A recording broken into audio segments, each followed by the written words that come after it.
him.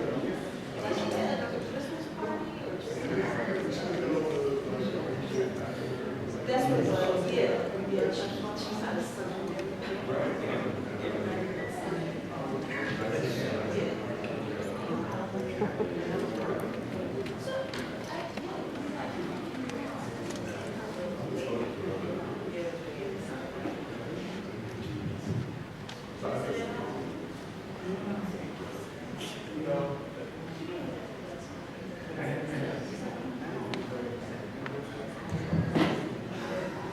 All right, good evening. Good evening. Thank you for being here. I'm Professor Travis Gosa. On behalf of Cornell University's Africana Studies and Research Center, it's my distinct pleasure to welcome you to tonight's lecture. The lecture is the fourth installment of the department's Race and the Presidency Part 2 series. This is part of our year-long series theme, Freedom, Democracy, and Citizenship. For more information about the lecture series, our event sponsors, and upcoming events, I want to encourage you to visit us online at asrc.cornell.edu. And if you're really tech savvy, please follow us on Twitter. It's Africana CU. I wanted to inform you that tonight's lecture is being live streamed on the internet. So that we please ask you to take the opportunity to silence your cell phones and to discontinue the use of Wi-Fi enabled devices. That's your iPod, iPad, Google phone. Tonight we are pleased to welcome Professor William Jelani Cobb. Jelani Cobb is Director of the Institute for African American Studies and Associate Professor of History at University of Connecticut. He's one of the nation's leading scholars on post-civil rights African American history, the Cold War, and American popular culture. He's the author of numerous scholarly books, including The Substance of Hope, Barack Obama and the Paradox of Progress, To the Break of Dawn, a freestyle and a hip-hop aesthetic, The Devil and Dave Chappelle, and other essays. He's also the editor of the Essential Herald Cruz Reader. I'm also pleased to announce that his essay, Fear of a Black Planet, Obama, Hip-Hop, and Masculinity, will appear in my forthcoming book entitled Remixing Change, Hip-Hop and Obama. He's also the recipient of numerous fellowships, most recently a Fulbright Foundation Distinguished Chair in History. And his recent writings include a well-received article in the New Yorker, and several interviews with Melissa Harris Perry of MSNBC. Tonight he'll be sharing with us a talk entitled Barack X, the Unknown Implications of the First Black Presidency. Please join me in welcoming Jelani Cobb.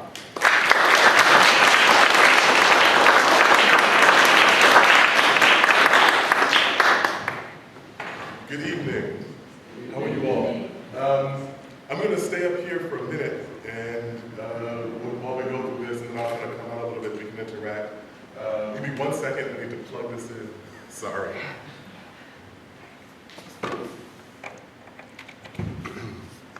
There. All right, so it's really good to be here. I want to say that first off, this is a breathtaking, stunningly beautiful campus. I've been wandering around just kind of like looking at the gorges and the foliage and everything, and it just reminded me of one of the things that I said was, I went into academia partly because of intellectual interest, but also just to spend time in beautiful places like this. And so this is without a doubt one of the prettiest campuses I've ever been to. I want to thank everyone, especially Travis, for his hospitality. And I'm really, really happy to be here. I was joking when I came up and I saw the grounds outside. I was like, oh, this is really cool. We also have like a fish fry or something out here. Also, I'm a little bit hoarse, but I think I can get through this, and we'll go from here. So there's a black president. The black person lives in the White House. He's married to a black woman. They have 2 African American children. And we sometimes, have become accustomed to this in a way that's really striking. The velocity with which we went from what just happened to the kind of mundane, everyday expectation that the person you see standing in front of the podium with the presidential seal of the United States is a person of African descent has been really, really interesting. And, it reminds me kind of like why we study history, because we understand things so much better looking backward at them. We would have thought that if something like this happened, we would have spent 4 years kind of wondering, how did this happen? But so much has happened in the intervening time. But I wanted to just kind of take a step back and look at how we were processing this through some of the images that came up of Barack Obama. And how exactly do I go through the next image here? I just click the mouse. Oh, just click the mouse, okay. I wanted to take a step back and look at some of the images that were associated with Barack Obama and the idea of an African American ascending to the presidency, and then get into a discussion, preliminary discussion of what his presidency has meant. I'm a historian, so I'm a little bit out of my lane here, because we're supposed to let things settle before we start making assessments. But the compelling thing about the Obama phenomenon in 2008 was that we seem to be experiencing the past and the present colliding. One of the things I try to do as a professor in my classes, thank you, is to always show the relevance of the past to the present. And I found in 2007 and 2008 that they were really intertwined. So I was talking to students about the Voting Rights Act of 1965, and then I would jump immediately forward to say this is what's going on in the presidential primary. Or I would go back to talk about the Loving versus Virginia case, and then talk about what that meant for a person whose parents could not have been married in many states in the South prior to that decision, which struck down the laws banning interracial marriage. And so because there was this mashup of past and present themes that we usually think of as discrete, I found it compelling. That's how the idea of writing a book about it came about. So in January of 2009, shortly after the inauguration, the New Yorker, on the month of the inauguration, the New Yorker went with this cover. You can see Barack is the founder of the nation, the George Washington image. And it went to a theme. I found this really interesting. The reason we start here is both because of the George Washington theme, and also because it got at something that was really, really fascinating about the way that Obama was perceived. In 2007, I started calling him the Lucite candidate. Because in a certain sense, he was transparent. He could take on the shape and contours of anything that was around him, and people imagined him in all of these different kinds of ways. It was really fascinating. And as a politician, he had no interest, and it was not in his interest, to specify which of these things was correct. And so we could see, I had conversations with people who were politically radical, who thought of him as someone who got anti-colonialism.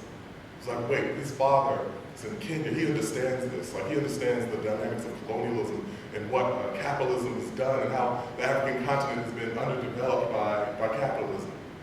And then I would talk with liberals who would say, oh yeah, he understands this. He's a product of the liberal reforms of the 20th century. He's the best example of what liberalism has been trying to accomplish.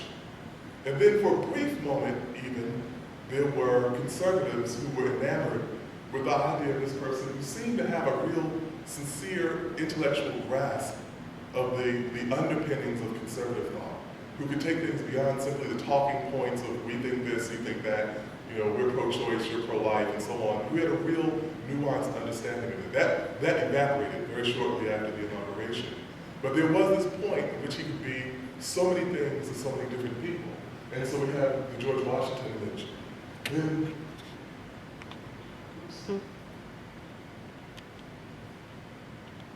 there's the Lincoln theme here, where time and time again we saw Obama discussed in conjunction with Abraham Lincoln. They were both tall, slim lawyers from Illinois, both who had sorry, I said served time, both of whom had spent time in the Illinois legislature. I was thinking about the governors, those are the ones who served time in Illinois. Both of whom had spent time in the Illinois legislature. Then the obvious racial dynamics of him somehow or another representing the flowering of emancipation and the furthest extent of what black possibilities in the United States could be. Here's an image that I came across during the primaries, in which you can see the literal composition of Obama as a Lincoln figure. And if we were talking about the civil rights movement as the second Reconstruction, then people thought of Obama as sort of a second Lincoln-like figure. That there was this momentous movement, a change in what race meant, and the status of black people that would all be associated with this one individual. And again, as a politician, he had no interest in discouraging people from making these comparisons.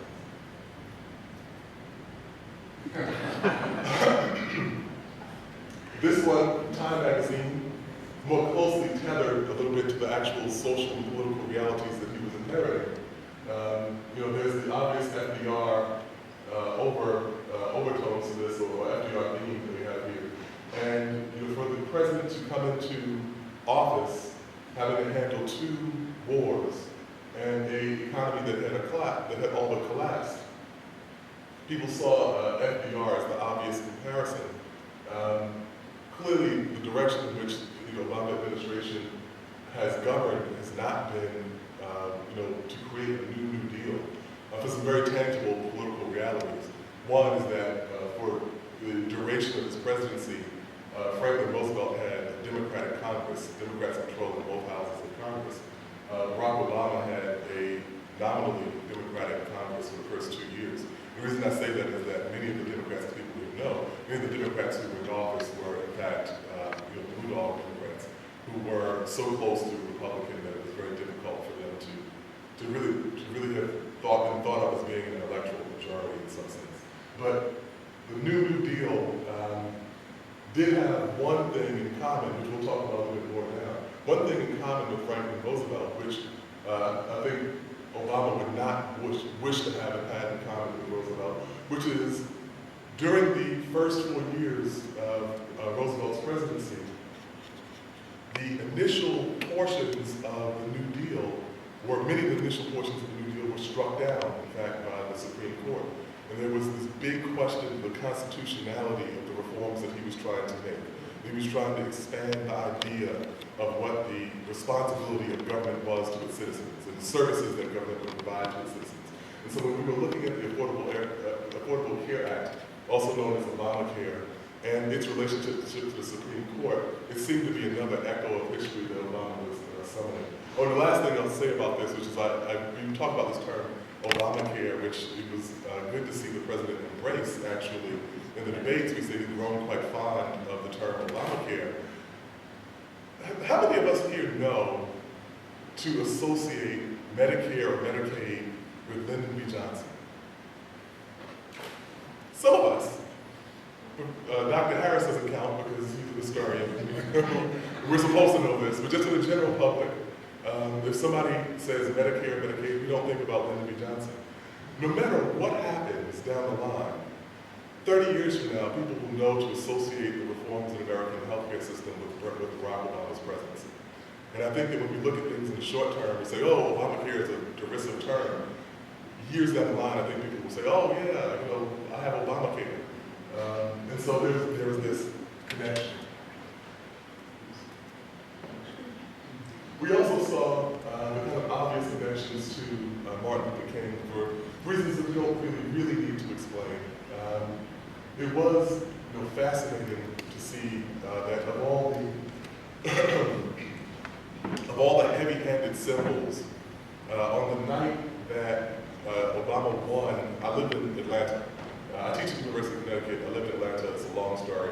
I will be living in Connecticut shortly, but for the current time, I'm in Atlanta. The night that he won the Iowa caucuses, I was actually on Auburn Avenue. That was the first night that I saw an Obama t-shirt. And they had Obama t-shirts in conjunction with Martin Luther King. The King Center later sued to make sure that the street vendors were not selling Dr. King's image on T-shirts with Robert Obama. That's a whole other story. Ask me about it after I'll talk to you about it. This, more Obama wins, the dream comes true. This image, I think most people have probably seen this one. Obama and King, not just an historical dialogue, but appeared to be an actual dialogue. Here was an important image that I came across. It was in the Atlantic monthly. And it's a fascinating image. The blue areas on this map are the areas, the counties that Barack Obama won in the South. The dots are the heaviest concentration of cotton-producing areas in 1860.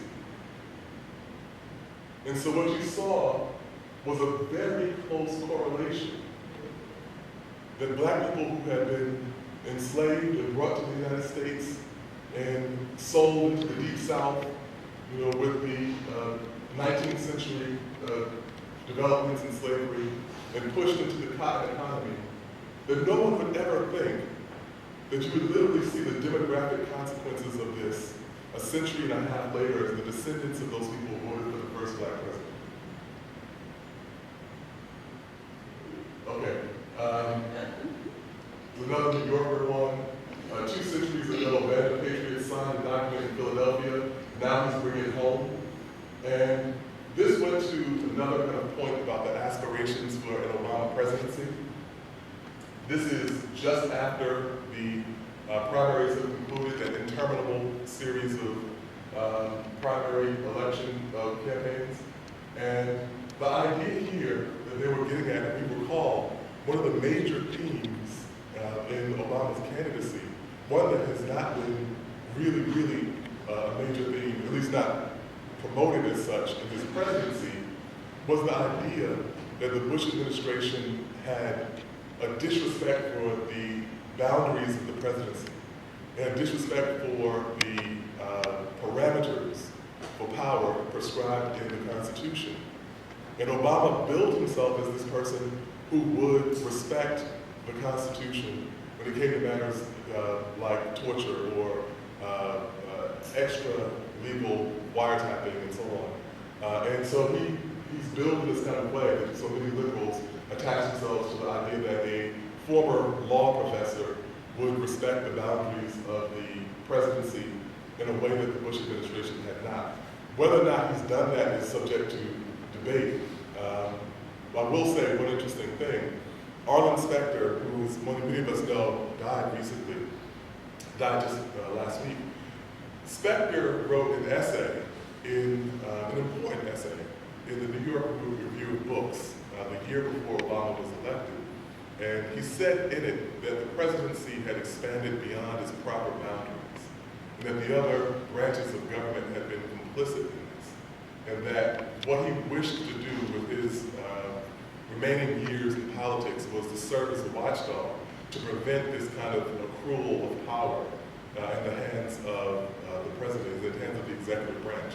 We have this balance of power between the judiciary and the executive and legislative branch. Is rarely ever a 33 and a third kind of balance. It kind of fluctuates at different points in time between which branch has the most influence. And Specter felt that the legislative branch had given up some of its authority. And so when we get back to this question of Abraham Lincoln, Obama was cast as the idea of Lincoln, the symbol of racial progress. But we also think of Lincoln as the person who had the most broadly interpreted sense of power for the executive branch. With him suspending habeas corpus, many people, I live in Atlanta, as I said, many people still refer to Lincoln as a war criminal, saying the things that he did in the executive branch were not constitutional and so on. And so you found this kind of uncomfortable echo going into Obama's presidency. When people would raise the question of, are we still torturing? Are we still sanctioning rendition? Are we still sanctioning drone attacks and so on? This one, the end of white America. Do I need to say anything about that? Actually, I think I want to say that. We'll come back to the end of my America momentarily. And then the companion, is this the end of black politics? In history, we have a very technical term for ideas like this. It's called wishful thinking. But we remember this moment. People believed that we were about to enter this different kind of racial reality. And then there's here in Jelani Obama, you know, a new hope. You know, he virtually looks like, you know, if he's been splashed in holy water and you rub the cover or your bowls with fear. This image, many of you may have seen this. I first saw this in Denver at the Democratic Convention. There's this image, which was a number of black clergy, all of whom were laying hands on Obama and seeming to invest in him the hopes of, you know, the black future. And then we began to see immediately, this is 2009, immediately after his election, a change in the tenor. Now, we saw some of this before. There was the image of Barack Obama as Curious George that, you know, came up during the primaries, during the campaign. We saw that. But then we began to see images like this in more mainstream outlets. I believe this was in the New York Post. The Post-Racial America put a cap in your ass, and Obama saying, I'm putting a cap on your salary. Referring to the CEOs and the terms for the bailouts that were being given on Wall Street. And I'll make an obvious comparison between the president and a common street thug with a firearm. There's this one. They'll have to find someone else to write the next stimulus bill, making a very obvious, very disturbing comparison, the primate comparison of Barack Obama, but also the metaphorical assassination of Barack Obama. From the Tea Party rally, this is the most famous of these kind of signs. The zoo has an African lion, and the White House has a lion African. You know, making the reference to Barack Obama not being a citizen of the United States. And then this, which is the most disturbing of the images here. I'm going to stop here. This is a target. The person who created this target did so in the immediate aftermath of Trayvon Martin being shot in Sanford, Florida, and then bragged that he'd sold out, that he could not keep enough of these targets in stock. So, where are we? Where are we? In 2012. We're in a place that we never expected to be. I said very clearly, often, as social scientists, as a historian, I can kind of exemplify myself because we're supposed to look backward. But for the people who study politics, people who study sociology, people who study social behavior, we had no idea, we had no reason to anticipate that the country was prepared in 2008 to elect a black president. As I said, in 2006, there were 4 people in the United States who thought that there could be a black president in the United States, and they all lived at the same address in the south side of Chicago. And yet, despite all these contrary signs to the contrary, the country did something that we thought would be unimaginable. And again and again, we heard this phrase, in our lifetimes. Like, I never thought I would see this in my lifetime. Or I never thought this would happen in my children's lifetime. And we were confronted by this reality that brought with it all sorts of expectations, untempered expectations, unrealistic expectations. And perhaps the most erroneous expectation was that this represented some kind of uniform progress. If we looked seriously, not only at the history of African Americans in this country, if we looked seriously at history of this country or history of civilization, we understand that progress tends not to be uniform. We were not all emancipated at the same time. If you lived in New York, emancipation came in 1819. If you lived in Maryland, emancipation came with the 13th Amendment. If you lived in the Deep South, if you lived in Georgia or South Carolina, emancipation came with the Emancipation Proclamation, depending upon where the Union Army was at the time. And so we have this trajectory of freedom during the course of the Civil War where if the Union is holding a particular territory, then black people here are free. If the Confederates rally and then take over a particular territory, you're back enslaved. And so emancipation didn't happen uniformly. Voting, the right to vote, access to the ballot, did not happen uniformly. If you were an African American in Harlem or Chicago, you had Oscar DePriest or Arthur Mitchell or Adam Clayton Powell Jr. as your representative, as a congressional representative, at a point when most black people could easily have lost their lives in the South trying to vote. But we had this idea that this singular event represented uniform progress for African Americans. And I think that was the key to the disappointment and the misunderstandings that have come from much of what we've seen during the Obama administration. For one, 2008 represented changes in a number of ways, one of which was the generational change, a generational political change. When we saw Barack Obama begin to gain momentum, and when he won the Iowa caucus in January of 2008, it brought to the foreground tensions that had been present but not apparent in Black America. I wrote an op-ed in 2008 about the way in which Barack Obama had gained a huge amount of grassroots support from African Americans, but had been given the virtual stiff arm by large numbers of African American leaders. And so during this point in time, Al Sharpton, who was later, of course, reconciled and become a very close supporter of Barack Obama, said that he would not be arm-twisted into supporting and endorsing Obama. Michelle Obama actually asked Al Sharpton at an event, a political event in New York, if he was going to endorse her husband. And he said, I won't be arm-twisted into endorsing anyone. If you recall, Jesse, he made a kind of riff on the hope theme, where he began talking about, faith is the substance of things. Wait, faith is the substance of things unseen. Hope is the substance. Oh, okay, I'm sorry, I wouldn't mess this up. But when he began making a biblical riff that left the implication that Barack Obama was promising hope but without substance. He said that we need hope, both hope and substance.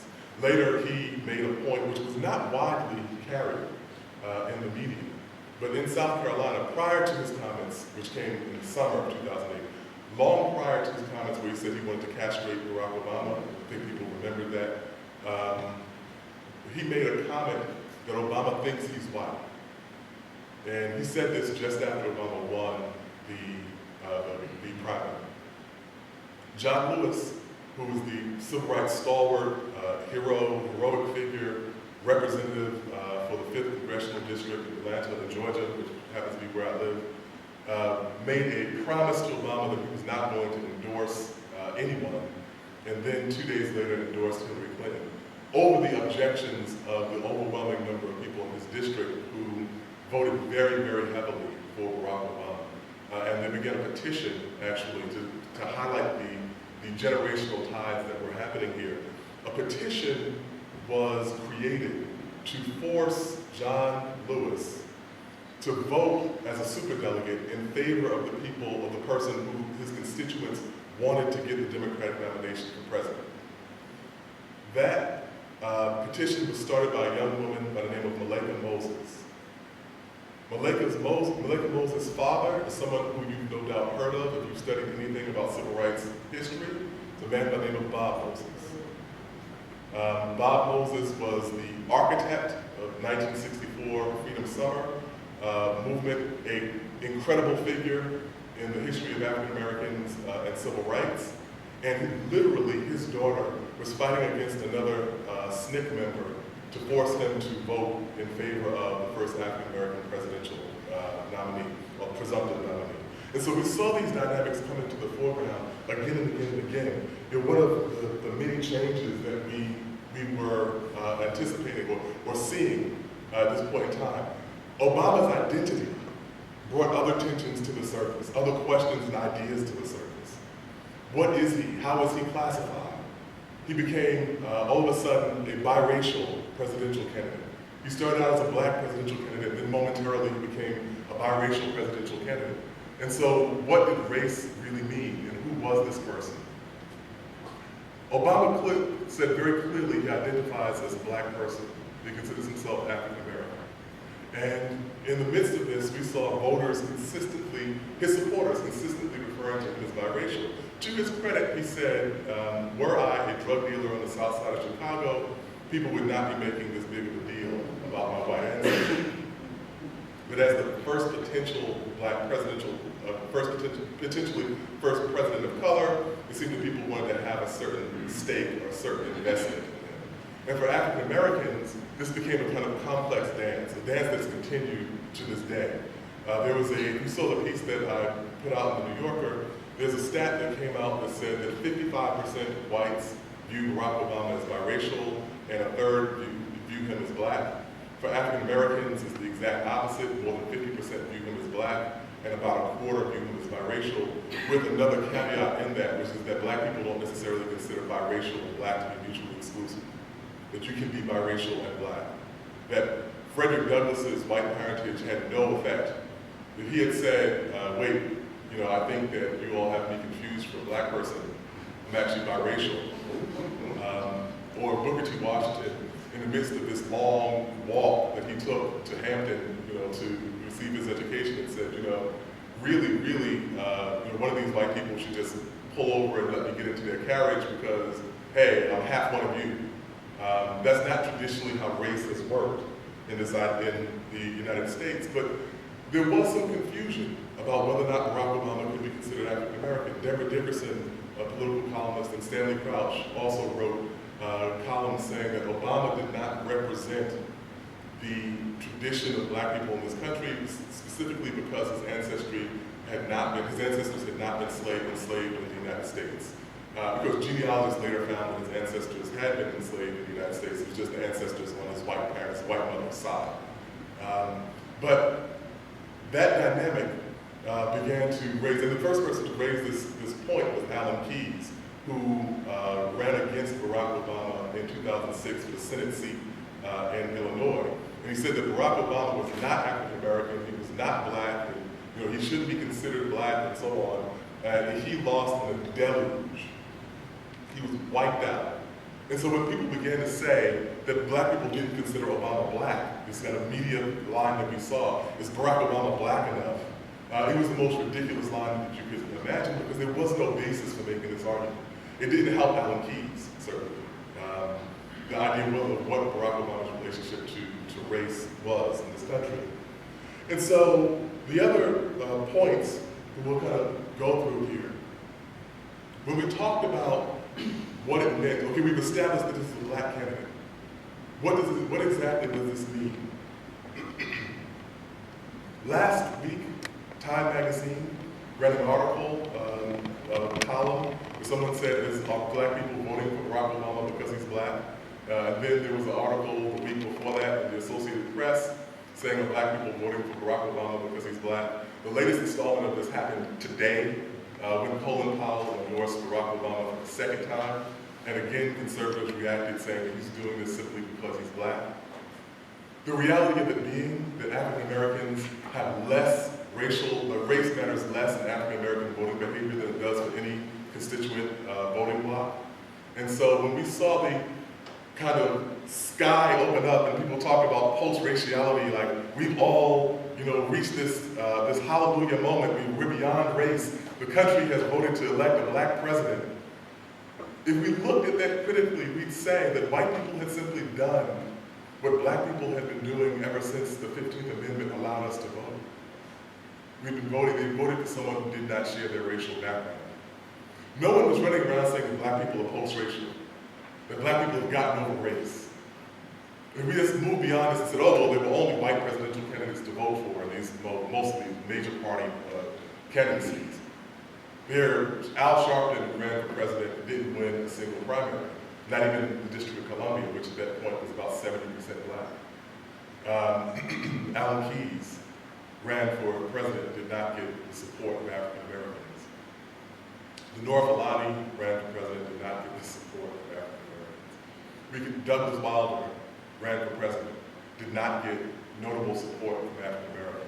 We can go all the way back to 1932 when the Communist Party ran with a black vice presidential candidate by the name of James Ford and did not get significant support from African Americans. Indeed, in the same year that Obama went to the Senate in 2006, there were 3 other African Americans running in statewide races. They were Michael Steele, who we call running for Senate from Maryland, Ken Blackwell running for governor of Ohio, and Lynn Swann, who ran for governor of Pennsylvania. The highest number of black votes was received by Michael Steele, who received 24% of the black vote. In each of those races, African Americans chose to vote for white candidates over black candidates because they believed the white candidates better represented their interests. And so there was this tradition of black people voting along the lines of what they perceived as their interests, and not necessarily the skin color of the candidate. And when the opposite had happened, when for the first time in a major race, we've seen this a couple times before, in Senate races in Massachusetts, when Edward Brooke was elected and Karen Mosey Braun and Barack Obama. But these are isolated incidents. And so it seemed to be a particular kind of self-congratulation that defined this 2008 experience. And people began saying, oh, we're post-racial, this post-raciality. And so when we went back just a bit to the rise of the Tea Party, Obama's presidency, we saw 2 mass movements relating to the social dynamics that took place in this great, what we're calling the Great Recession. One of which was the rise of the Tea Party, and the other of which was the rise, the kind of brief but meteoric ascent of the Occupy Wall Street movement. Many of them were responding to similar dynamics. People on the right, people on my right, people on the right for the Tea Party movement, people on the left for the Occupy Wall Street movement. But the dynamics that people were talking about with the Tea Party, deficit, the recklessness of government spending, the vast expansion of government power and authority, the things that were kind of on the top of their list of grievances, were things that occurred under the Bush administration, by and large. Yet the grievances over these matters was directed at Barack Obama's administration. We did not see the Tea Party emerge during the lead up to the Iraq War.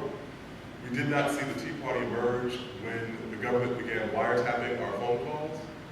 We did not see the Tea Party emerge when the Bush administration signed into law the Medicaid benefit, the Medicare drug prescription benefit that tacked more money onto the deficit. The side of Occupy Wall Street, so there was a racial dynamic at the root of the Tea Party. On the side of Occupy Wall Street, people began with the chant, we are the 99%, to which I responded as an African American, no, we are the 13%. And what I meant by that was this. At the height of the recession, we had unemployment topping out at 9.8, 9.7%. People looked at other measures and said we were well over 10% in unemployment. And this created this fever pitch reaction for people saying there has to be change, there has to be reform on Wall Street, that they have to have more responsible policies, that we've looked at the aggregation of power in the hands of a few corporate barons, that this is corruption, that there's something fundamentally unjust when you have a roughly 10% unemployment rate. The problem is that the black unemployment rate hovered around 10% during the good economy. And so the implication of this was, as earnest as their attempt to bring social reform might have been, that Occupy Wall Street was the reaction of young whites experiencing for the first time what had been the normalcy of conditions in Black America. And so this post-racial idea collapsed again and again and again when we looked at it more closely. And so we moved, in a sense, I said, from kind of post-racial to mega-racial. And what I call the age of tantrums, where we saw people saying, okay, I don't have my just due, which is really a larger portion of the pie than anyone else has. I don't have my just due. And so the most compelling point in which I saw this was the study that the Pew Research Center did, where 11%, more than 1 in 10 whites, felt that whites were now the primary victims, this was done in 2011, felt that whites were now the primary victims of racism. And so there was, and the way that the study was done was brilliant. So they would take people decade by decade by decade. The 1950s, who do you think were the primary victims of racism? The people would say Black people, almost unanimously. 1960s, Black people. 1970s, probably Black people. 1980s, more than likely Black people. 1990s, it's a dead heat. The Obama era, however, as I said, the currency of whiteness has been devalued. And now whites are the primary victims, consider themselves the primary victims of racism. The Obama administration, during the Obama era, we witnessed the rise of Glenn Beck, where someone could say on national television, the president hates white people. We saw Representative Joe Wilson call the president a liar in the midst of a joint address to Congress on the health care bill. Most tellingly, we saw an unprecedented disrespect of the office of the presidency, which is the birther movement, a fringe group, people who have a random, what people would have called a lunatic fringe idea that the president is not a citizen of the United States. Under no other circumstances, we saw kind of conspiracies of presidencies. I mean, conspiracies of presidencies have been the norm, in fact. We remember that book, the cornerstone book on this, Richard Hofstadter's book, which is still relevant and worth reading, The Paranoid Style of American Politics, where he talks about that very cogent theme, that very cogent thesis, where he says that because democracy is unnatural, the vast majority of people throughout all time have lived under some form of tyranny, that when you try to institute democracy, there's a natural tendency to be paranoid. Like, do we really have liberty? Do we really have freedom? Or are we being tricked into believing that we have freedom? There's a particular kind of fertile ground that democratic societies have for conspiracy theories. I always tell my students, there are two things that dictators don't really have to do. They may do, but it's optional. They don't really have to. They don't have to pander. And they don't have to hide their brutality. In fact, in many instances, dictators want to show their brutality. And so, if someone says, it's like if you're paranoid, and you say that the person, the jealous spouse, someone's paranoid that their spouse is cheating on them. It's like, as long as your spouse says, no, I'm really faithful, we have a great marriage, you can be paranoid, you can really be jealous, you can wonder, and so on. Dictators are more like the spouse that says, no, actually, I'm cheating on you. You can be lots of things, but you can't be paranoid anymore. And so with dictatorship, power is raw. It's on the surface. There's the idea of the strong man. You remember the statues of Saddam Hussein and the kind of glorious images that dictators always seem to make of themselves. And so conspiracies don't have the same kind of power there. Everyone knows what the government does. But only in the circumstance in which we think that we actually have liberty does conspiracy actually become a more fertile kind of idea. And so Hofstadter talks about this, about how we go from fear of Tories in the Revolutionary era to fear of Freemasons in the first half of the 19th century, to fear of Rosicrucians, to fear of anarchists, to fear of communists, to our kind of most recent fear of terrorists, Islamic terrorists, always with the idea that there's a secret cell, a secret person that's infiltrated the highest branches of government and actually operating on the behalf of this elite cabal of people as opposed to the common good. And so we saw this kind of idea, the paranoia. I remember talking to someone when, around the time of the election, when this first came up and I was a little bit dismissive of it. I said, well, we're always paranoid. There was a theory that on the John Birch Society that John F. Kennedy was assassinated by the Soviet Union, which was not. Lots of people thought that Kennedy was assassinated by the Soviet Union. But their idea was that he was assassinated by the Soviet Union because he had been a Soviet agent who stopped taking the orders from the Kremlin. So it's like, well, people have always had these kind of ideas. But what we find with Obama is a new twist to this. A combination of two types of paranoia in America. Two fertile types of paranoia. One, that you don't really have freedom. And the other, which dates back to the age of Reconstruction, is that the levers of power, the levers of government, have been utilized to disproportionately benefit black people at the expense of white people. This is the dynamic we see when people rise up and invalidate the 15th Amendment. This is the dynamic we see when people begin lynching. Why they needed lynching to be as public a spectacle as it was. There's always this idea that the government has been made, even when we looked at in 1995 with Timothy McVeigh, when he blew up the Alfred Murrah office building in Oklahoma City. Now, we talk about this as a terrorist act, but McVeigh, his grievance with the government was that he believed that white people were no longer being protected from the greed, lasciviousness, laziness, and violent volatility of black people. That the government operated on behalf of blacks and Jews, and that white citizens were no longer could no longer consider themselves, white people could no longer consider themselves citizens. And so he actually bombed that building in the hopes of creating a race war.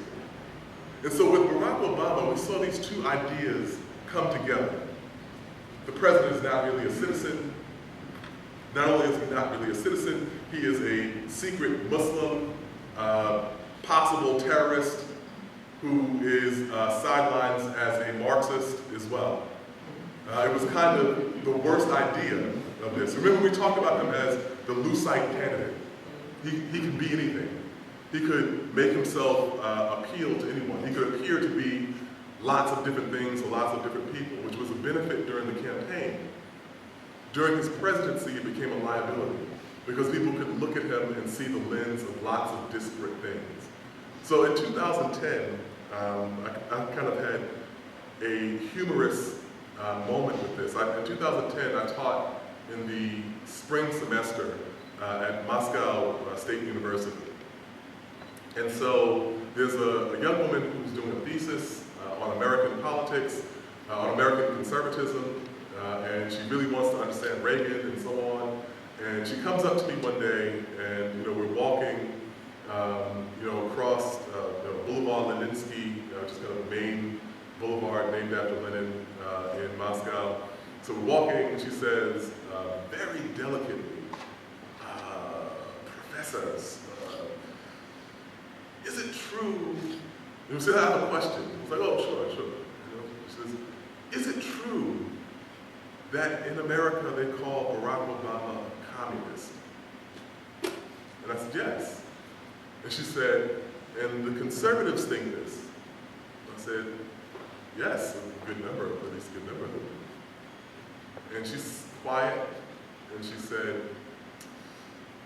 I think perhaps they do not know what a communist is. And it was fascinating to be having this conversation in Moscow. Like, we know what a communist is. Like, we have statues of Lenin and still people who are having tributes to Stalin. We are people who are still dealing with the after effects of communism. It was like, that guy is not one. Is not one of them. And so, in another kind of exchange, just personally, that same year I found myself on an airplane, and I get into a conversation with a congressional representative. I'm sitting right across the aisle from someone who is a member of Congress. And I start talking to him. He's a staunchly conservative congressman from Georgia, and he's saying he's decrying the acrimony and animosity between people who are common citizens but just happen to be different party affiliations. And so I'm kind of like, well, I understand there are real differences and so on, but we're having a civil dialogue, civil exchange. And I find he's actually much more thoughtful than I'd ever seen anything he said on television. Much more humane. He starts talking about healthcare reform. And he starts giving these really, this Representative Price, Tom Price, from 4th District in Georgia, who was a practicing physician before he entered Congress. He starts giving these really common sense explanations for why healthcare needs to operate in particular ways. Things that no, he's not talking about death panels, he's not talking about they're coming to kill your grandmother, he's saying this won't work because of this, but I do think this can work, and so on. And so I just asked him outright, I said, why? Why is it that I never hear this kind of thing? He said, well, I'm a junior person in the party, the people who were talking about these things, he didn't say, of course, John Boehner and the rest. He was like, these guys are in charge, and my perspective doesn't really matter, even though I'm a medical doctor. My perspective doesn't matter that much. Great conversation until the end, when he admits that he doesn't really believe that the president is a citizen. And the preceding hour of conversation went out the window. It was, how exactly would this work? That someone would camouflage that Hillary Clinton's people wouldn't figure out, hey, this guy, in the midst of the most acrimonious, bitterly fought presidential nomination battle that we've seen since the corrupt bargain election of 1824. The historians in here will appreciate that one. The most bitterly fought nomination battle that we've seen, that no one realized that this guy wasn't actually a citizen. And so this is what kind of brought these two streams of social paranoia together in the presidency of Barack Obama. And so we also saw another kind of telling idea. In 2004, Barack Obama came to public notice, prominence, on the strength of the speech he gave at the Democratic Convention, in which he said, notably, we don't remember anything else from that speech, he said, there's not a black America, there's not a white America, there is the United States of America. And so he was making a sort of treaty. He was proposing this grand idea of black and white unity. And that proposing this idea, of course we know there was clearly a black America, clearly a white America, but he was speaking aspirationally. He was doing the 21st century version of what Booker T. Washington did in the Atlanta Compromise speech. We said we can be separate as the five fingers and one as the fist. He was making kind of common cause between black and white. And recognize that there is a particular kind of power in offering white absolution, in saying that whatever our racial divides are, whatever our racial concerns have been, there is a way for us to come together as a common citizen. And that speech launched him into the presidency, launched him into the political stratosphere, which allowed him to become president. In 2012, Pew Research Center again did a study where they said that the United States is now more divided along partisan lines than it has ever been since they've been doing research on this matter, on these issues. Partisan affiliation, whether you're a Democrat or Republican, now represents a broader gulf in opinion than if you were black, if you were white, if you're looking at the differences between black and white, the difference between male and female, the differences between young and old, the differences between north and south, any other kind of demographic category that we think of is now partisanship. But when we talk about this, we're not simply talking about whether you're a Democrat or a Republican or independent or undecided, because I think that we should be able to stone the undecided people in public. That's a whole issue. I think it's just undecided just simply to say, and my joke was that with undecided people, we should just send them all to Baskin Robbins on Election Day. Those 31 flavors will keep them preoccupied trying to figure out what they want. You won't hear from them until like inauguration. But when we talk about our partisan affiliation, we're not talking about partisanship. We're talking in many instances about race.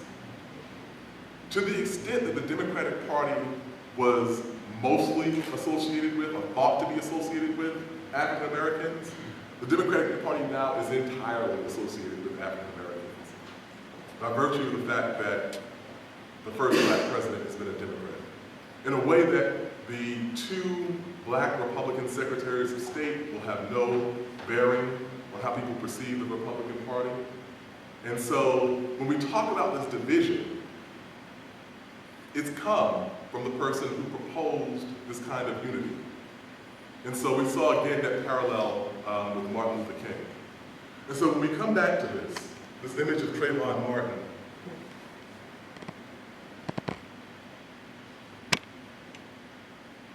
we come back to this. Obama said notably, remember he didn't say anything for a long time about what had happened to this young man.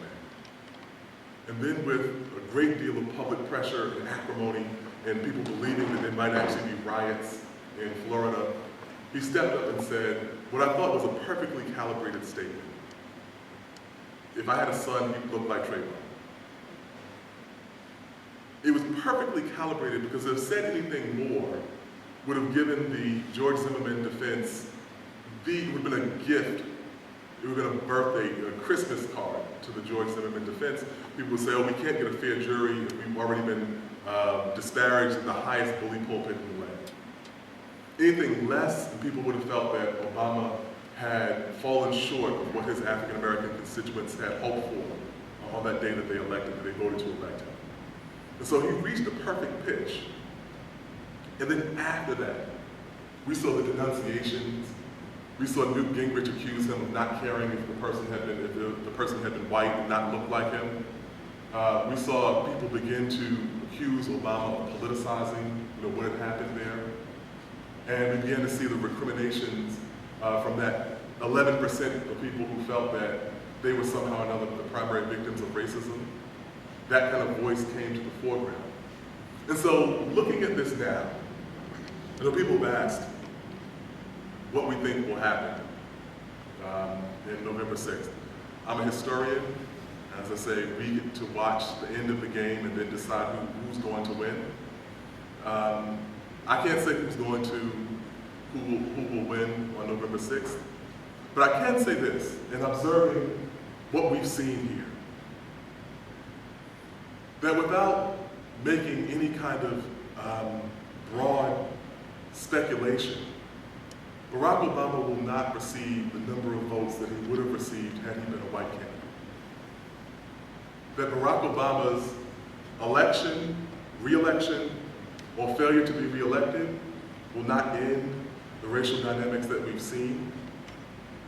And the best example that we can look toward is what happened in American cities with that first generation of black mayors who came to the foreground, that came to office amid struggles that were a microcosm of what Obama has faced. And it's been very much a mixed result. And so when we look at Obama, we can say this.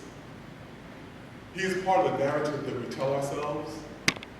He's part of the story that we have in which black people are our own primary heroes, in which the goodwill of whites is a distant secondary factor, and that he's a signpost of progress, not uniform progress.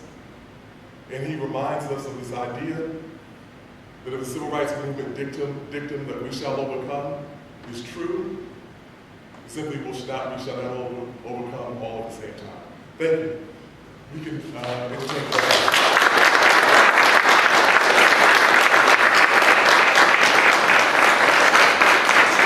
All right, we have about 12 minutes for question and answer. Oh, really? Right? I'm sorry, I talked about 12 minutes? I can talk.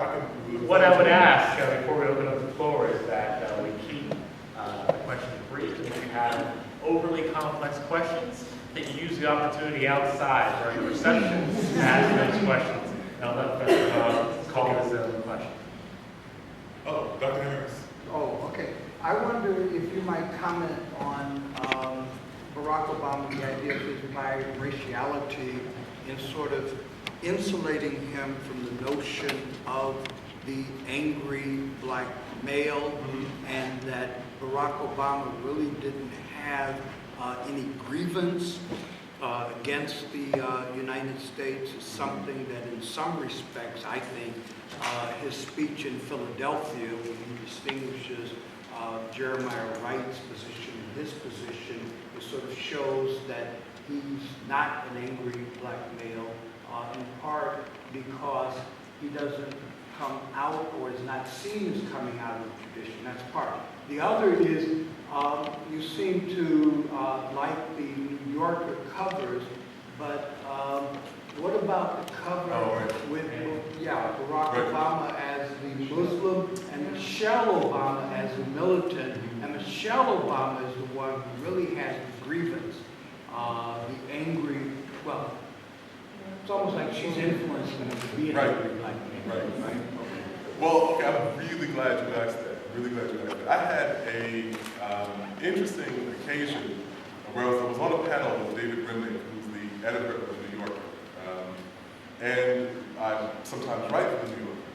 And so the comment, I knew this was a panel at the Schaumburg.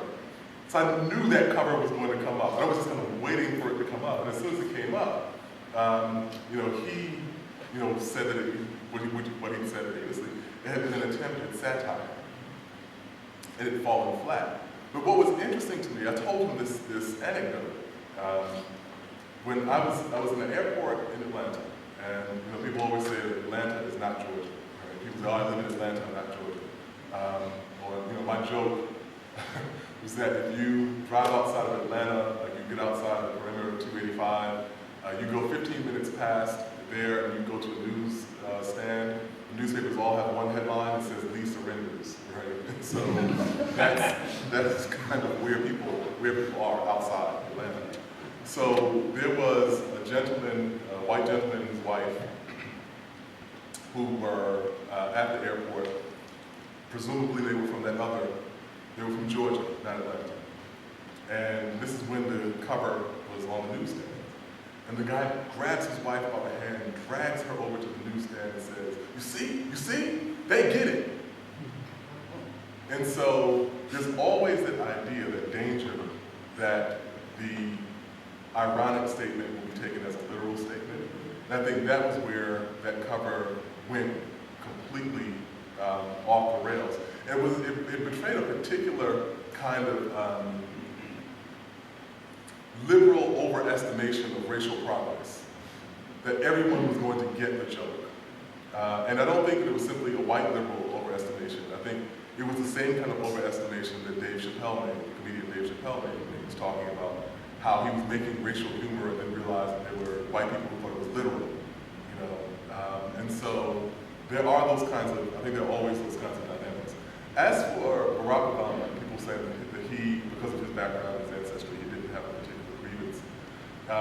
It became complicated. It became very complicated because there were African Americans, again, I live in Atlanta, there were African Americans like Herman Cain, who ancestry is in the South, ancestry goes directly back to slavery, and they had very, very different political views. With Obama, I thought he had the kind of relationship to black people that W.E.B. Du Bois had with black people, which is, Du Bois grew up in Great Barrington, atypical environment. We talked about this earlier. He was saying that his racial identity dawned on him one day. He writes about the Souls of Black folk. He was like, it occurred to me that I was different. In his autobiography, he talks about the same thing, which is highly atypical. Any other black person born in 1868 got race. Virtually by the time you were crawling, you would have known what the parameters of race were. And so when Du Bois makes that sojourn down to Nashville, he goes to black churches, and he's at this black institution of higher learning, and he decides that this is who these people are. I'm going to become one of them. And he makes a conscientious decision to actually become black in that way. It seemed to me that was the kind of same trajectory that Obama took. And it was a category that another historian colleague refers to as voluntary Negroes. People who had decided that they would become black at some point. And for Obama, who could have easily gone off into a kind of racial ethers, saying, well, I'm not this, I'm not that, or I'm actually Luo, and I mean, he could have weaseled around a simple designation of myself and say I'm a black person in lots of ways. And reading Dreams from My Father, you see him trying to sort that out. And then he comes up on the side of, I need to go to the south side of Chicago and help these poor people in the projects. And so for me, whenever I would hear that comment about Obama and whether or not he had a kind of racial grievance, I was like, look, how many of us do we know who've grown up in this country with ancestry that goes directly back, and when we graduated from Columbia University, we would not be going to the projects. And then in some instances, of course, the fact that he had come from that background made it easier for him to do the projects because he wasn't trying to get away from something. And the last thing I'll say about that is this. There's no way to run a counterfactual, but I've often wondered if Obama had grown up in a typical African-American family, if he would have believed that there was enough goodwill that a black person could be elected president. And just kind of one point with that, he had a faith in the capacity of white people to get beyond race during 2007 and 2008, which served him very well. During his administration, that faith began to look like a naivete about the depths of white racism. And so because his faith had been rewarded, white people would vote for a black presidential candidate. Nobody thought that they would. But look, and Obama got more white votes than John Kerry or Al Gore. Both of whom have two white parents. So there's this dynamic. He's right, he wins that argument. But there were these points during his administration in which he seemed to not grasp that there were people who would do anything to get rid of him. And that no matter how intellectually brilliant he was, no matter how much he was able to grasp the nuances and underpinnings of someone else's position, it really didn't matter. He was still the black guy who had to be got rid of. And in that instance, I do think that he was guilty of naivete, if not saying he didn't have anger. I think he was certainly naive in some ways. Thank you.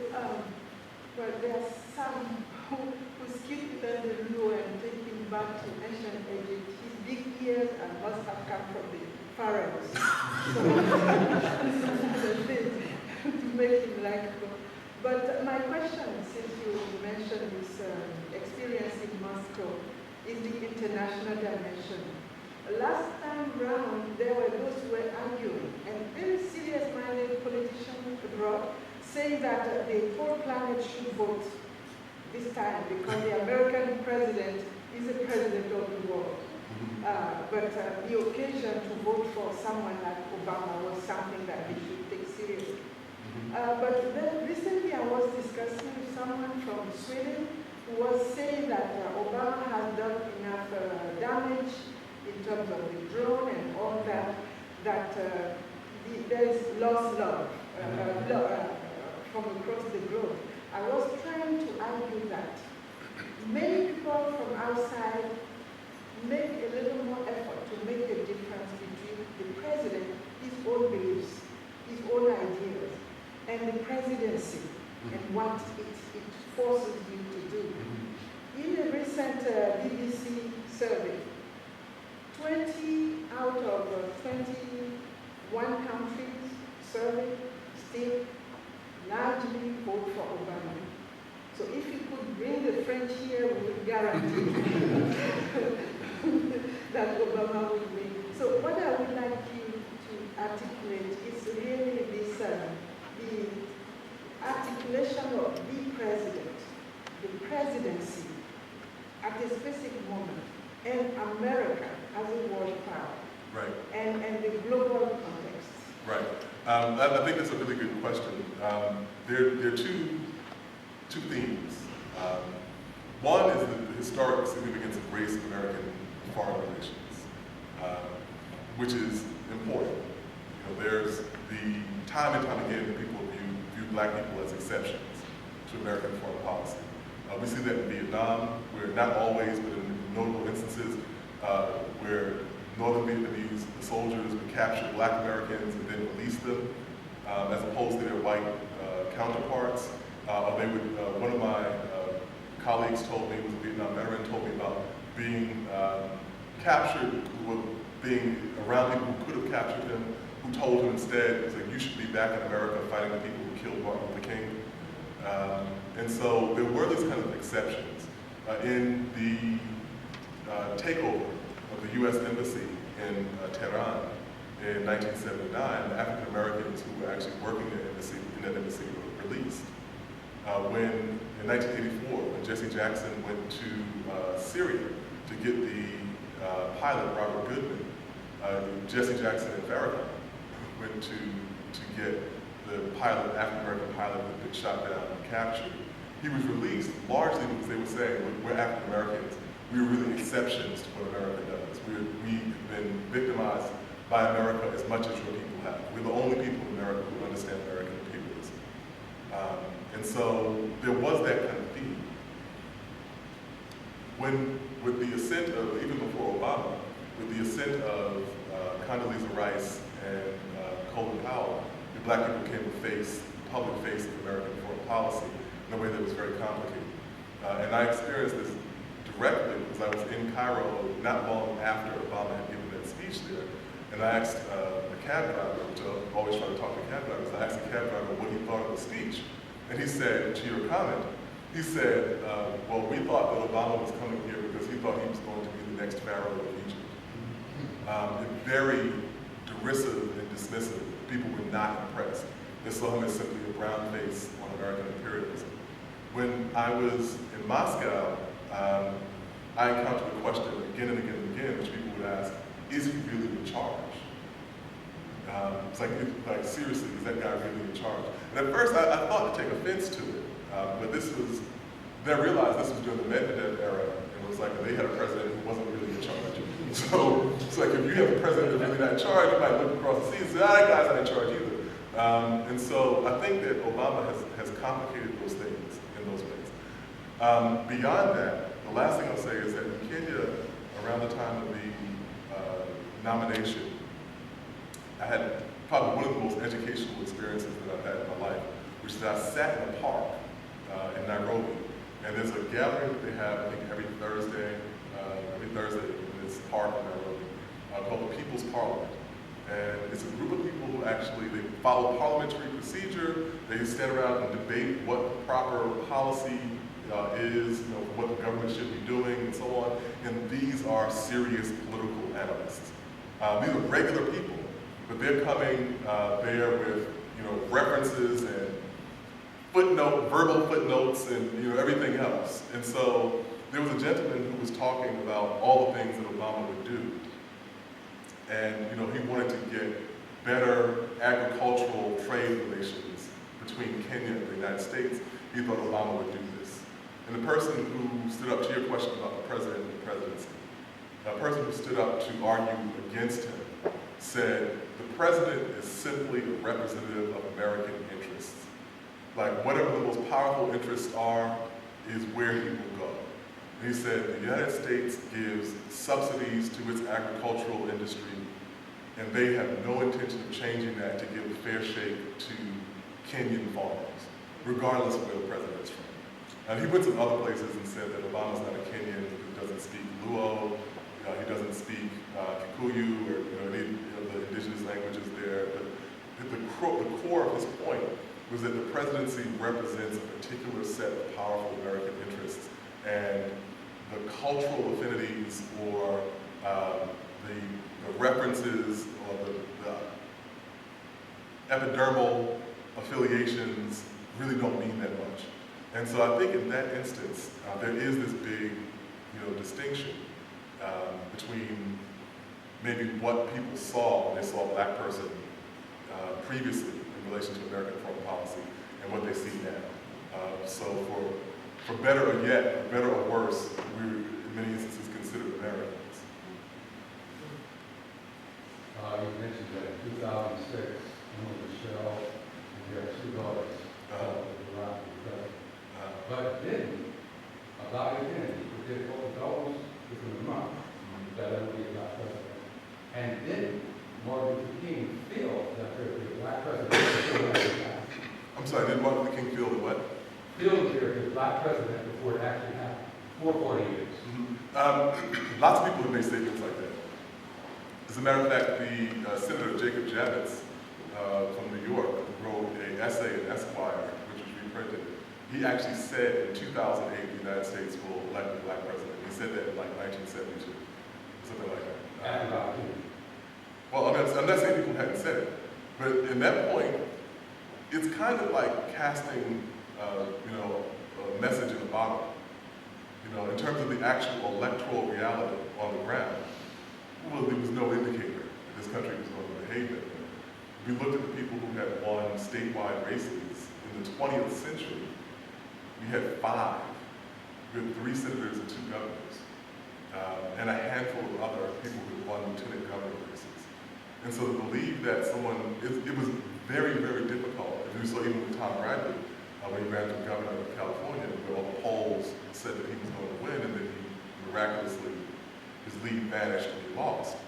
And so American electoral behavior, as a matter of fact, the other point that we found, it was around 06, 05, 06, where a study had come out showing that American voting behavior was more polarized around race than any other factor.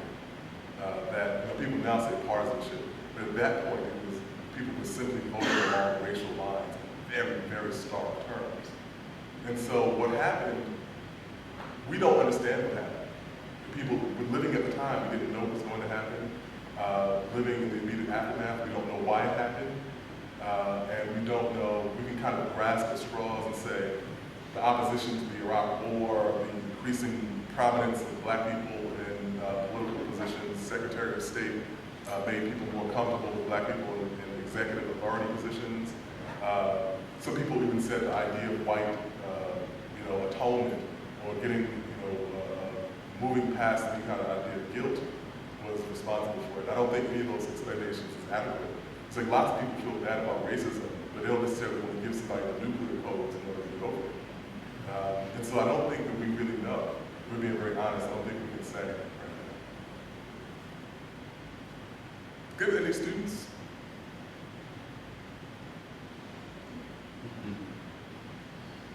Or not?